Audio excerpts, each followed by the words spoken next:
Let's go in, come on. Come on. Jesus Christ! Oh, we're having so much fun. Come on. There we go. Despite this effort, Karl and Dimitri have in fact moved back to the US as the ice drifts south quicker than they can push west. The expedition was now in trouble and Karl had to resupply. I feel like an Ethiopian refugee waiting for my drop off.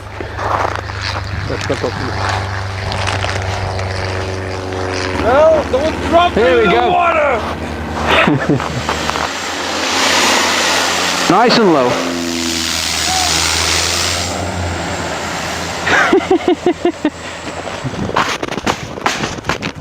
Whoa, check it out, dude. Good move, that's a fuel. How many are you supposed to have? Oh, we said 3. Well, 2's better than nothing. 1,000 lard bars, just what we need. You've thrown some Snickers in there as well, though. Thanking you, Bering. Things were now moving in the right direction, namely west. Big moment was when we crossed the data line and we actually stepped into Russia for the first time. I mean, that, you know, at that stage we already thought we were doing amazing, and if we'd got extracted after that, it would have been an achievement in its own right. like it, isn't it? But the days ahead were the trickiest the Straits could muster. Karl and Dimitri were in serious trouble. Help was pinned behind a highly sensitive border, and although they could see the mountains of Siberia, they'd worked out that they couldn't make it with the rations they had and the speed they were travelling. We started getting a bit desperate. The frustration was mounting somewhat ridiculous. We decided to make some gutsy moves and we decided to ditch most of the equipment. Before this day, we'd been doing the maths and the math didn't work. The math said we can't do it. The math was saying you're screwed. And then we had this one day, the next day was just amazing. We did something like 12 miles or something, 10 or 12 miles, 11 miles I think it was. And that was it, that put us within striking distance of the coast. It changed everything. Karl and Dimitri are about to see their destination for the first time. This might, if we're lucky, be the fast ice that's anchored to the shore.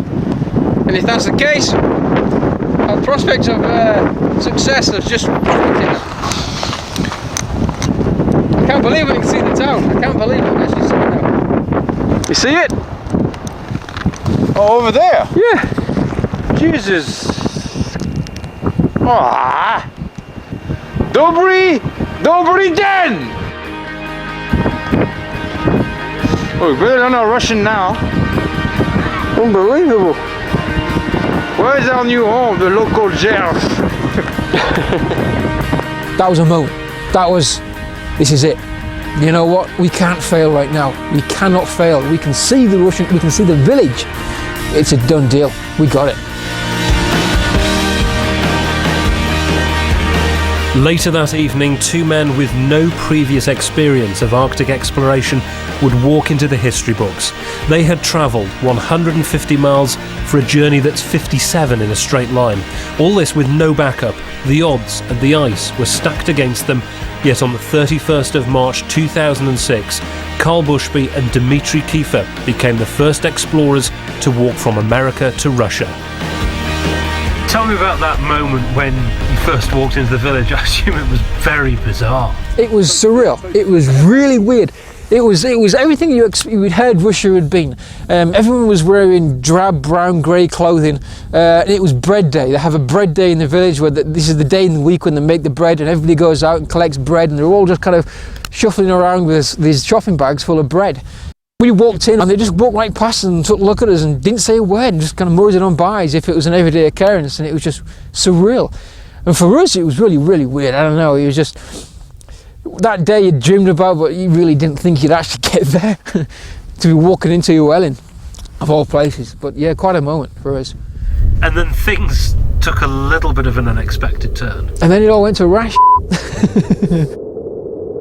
In the snows of remote Chukotka in the far north of Russia, former paratrooper Karl Bushby's dreams of walking the world have been put on ice.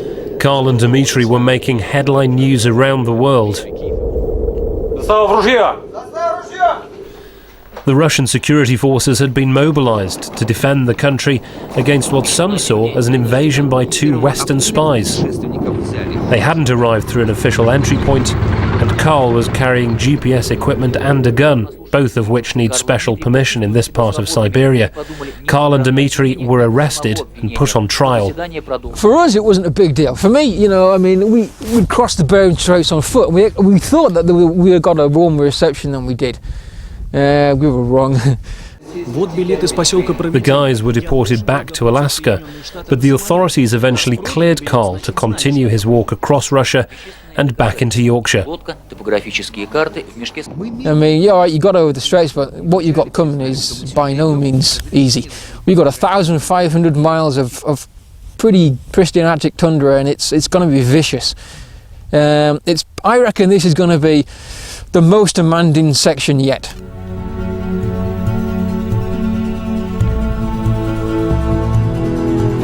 But Karl can cope with demanding.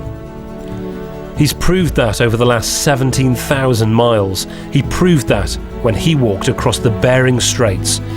Now back in Alaska, Karl is regrouping and resupplying. He expects to be back in Russia in the new year and back in Yorkshire in another 19,000 miles and 5 years. Too much for most, not for Karl Bushby. I certainly feel proud.